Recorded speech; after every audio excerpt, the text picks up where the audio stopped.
Bonjour.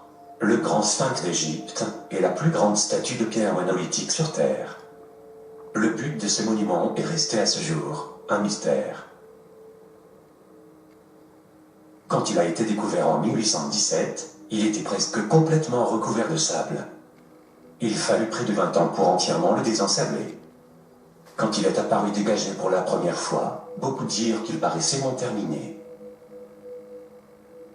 Depuis cette époque, le sphinx a subi de nombreuses restaurations, ce qui le rendit moins inachevé, ou pour un œil averti, moins gravement érodé.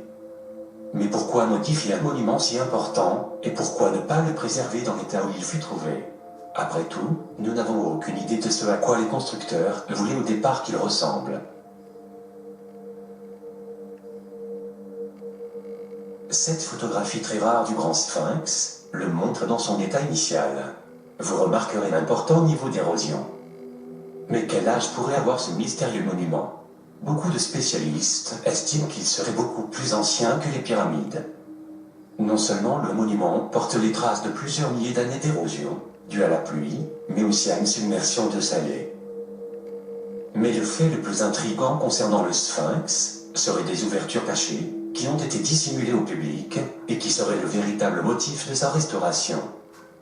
L'une des priorités de ces manipulations modernes, sur le monument le plus ancien, et le plus important sur Terre, aurait été la dissimulation de passages cachés, qui parsèment l'architecture du sphinx.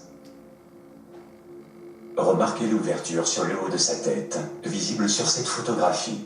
De nombreux rapports initiaux sur le sphinx contiennent le détail de 3 ou 4 ouvertures autour du monument, qui mènent à un système de tunnels complexe, contenant des tombeaux et des artefacts d'origine extraterrestre. Quelque chose à l'intérieur de ce système de tunnels a poussé le gouvernement égyptien, et même la CIA, à intervenir et à en restreindre l'accès, sous prétexte de sécurité nationale. Mais qu'est-ce qu'un sphinx? Pourquoi a-t-on consacré autant d'efforts pour construire ce mystérieux monument? Une étrange histoire concernant la grande pyramide de Gizeh est apparue dans le numéro du mars 2000 du journal égyptien Rosé Youssouf. Selon cet article, en 1988, l'égyptologue français Louis Capara aurait découvert une momie extraterrestre à l'intérieur d'un coffre en cristal transparent dans une chambre secrète.